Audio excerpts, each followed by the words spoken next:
এবার বুঝি ঘোর কাটল ইউক্রেনের প্রেসিডেন্ট ভলোদিমির জেলেনস্কির, যে পরম মিত্রের ভরসায় এতগুলো দিন যুদ্ধের ময়দানে থেকে এত প্রাণ আর সম্পদ খোয়ালো ইউক্রেন, সেই যুক্তরাষ্ট্রই এবার আলোচনার টেবিলে আনতে চাইছে না খোদ ইউক্রেনকেই।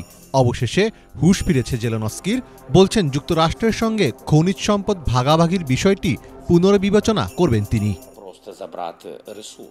হোয়াইট হাউসে ক্ষমতার পালাবদল যেন বদলে দিচ্ছে বিশ্বের বিভিন্ন দেশের রাজনীতির দৃশ্যপট। বাইডেনের শাসন আমলে যেখানে ইউক্রেন যুক্তরাষ্ট্রের একতরফা সমর্থন পেয়ে এসেছে, সেখানে ট্রাম্পের দৃষ্টিভঙ্গি একেবারেই ভিন্ন। কিয়েভে শান্তি প্রতিষ্ঠার বিষয়ে ইউক্রেন কিংবা ইউরোপ নয়, বরং রাশিয়ার সঙ্গেই আলোচনার টেবিলে বসতে বেশি আগ্রহী যুক্তরাষ্ট্র। ইউক্রেনের সঙ্গে আলোচনায় বসতে আগ্রহ দেখাচ্ছে না রাশিয়াও।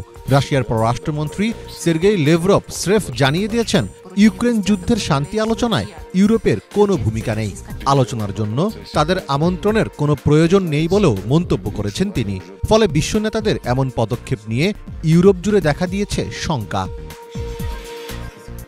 এমন পরিস্থিতিতে অভিভাবক শূন্য হয়ে পড়া ইউক্রেনের পাশে দাঁড়িয়েছেন ফ্রান্সের প্রেসিডেন্ট ইমানুয়েল ম্যাক্রো। সোমবার তার আমন্ত্রণে ইউক্রেনের নিরাপত্তা বিষয়ে বিস্তারিত আলোচনা করতে প্যারিসে জরুরি বৈঠকে যোগ দেন ইউরোপীয় নেতারা। শুধু তাই নয়, বৈঠক শুরুর আগে মার্কিন প্রেসিডেন্ট ডোনাল্ড ট্রাম্পের সাথে টেলিফোনে কথা বলেন ম্যাক্রো। প্রায় ২০ মিনিট ধরে চলা সেই ফোনালাপেও প্রাধান্য পায় রাশিয়া ইউক্রেন ইস্যু। প্যারিসের জরুরি সেই বৈঠকে যুক্তরাজ্য, France, Germany, Italy, Poland, Spain এবং ডেনমার্ক ছাড়াও বাল্টিক এবং নর্ডিক দেশগুলোর প্রতিনিধিত্ব ছিল বলে জানা গেছে। পাশাপাশি ইউরোপিয়ান কাউন্সিলের সভাপতি এবং প্রতিরক্ষা জোট ন্যাটোর সেক্রেটারি জেনারেল বৈঠকে হাজির ছিলেন। বৈঠকে ইউক্রেনের সার্বিক পরিস্থিতি উঠে আসে।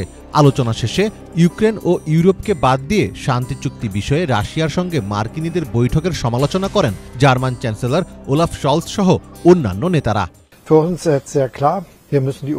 ইউক্রেনকে বাদ দিয়ে তাদের ভূখণ্ডে শান্তি প্রতিষ্ঠা বিষয়ে আলোচনা অসঙ্গত। কিয়েভে নিরাপত্তা ও শান্তি নিশ্চিতে যুক্তরাষ্ট্র ও ইউরোপের হাতে হাত মিলিয়ে কাজ করা উচিত। ন্যাটোর মূল ভিত্তিই হল যে কোনো পরিস্থিতিতে সদস্য রাষ্ট্রের পাশে থাকা। এবারও তার বিকল্প ঘটবে না।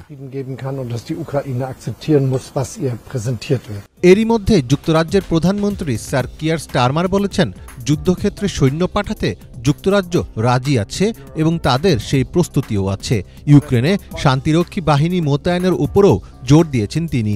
ফলে বিশ্লেষকদের অনেকে মনে করছেন, ব্রেক্সিটের পর যে তিক্ততা দেখা দিয়েছিল সেটা ভুলে যুক্তরাজ্য এবং অন্যান্য ইউরোপীয় নেতাদের মধ্যে আরও একবার সম্পর্ক গড়ে তোলার সুযোগ এনে দিতে পারে এই ইউক্রেন ইস্যু। ইউক্রেনের ভবিষ্যৎ নিয়ে রাশিয়ার সঙ্গে সম্ভাব্য আলোচনায় ইউরোপকে বাদ দেওয়ার বিষয়টি হয়তো এখনও পুরোপুরি মেনে নিতে পারছে না ইউরোপীয় নেতারা। চাপের মুখে থাকা ইউরোপ নিজেদের মধ্যে রাজনৈতিক মতপার্থক্য একপাশে সরিয়ে রেখে নিরাপত্তা সংক্রান্ত ব্যয় ও ইউক্রেনের ভবিষ্যৎ নিয়ে ঐক্যবদ্ধ হয়ে একটি ফ্রন্ট গঠন করতে পারবে কিনা, সেটিই এখন বড় প্রশ্ন। মীর ফজলে রাব্বি, বাংলা ভিশন।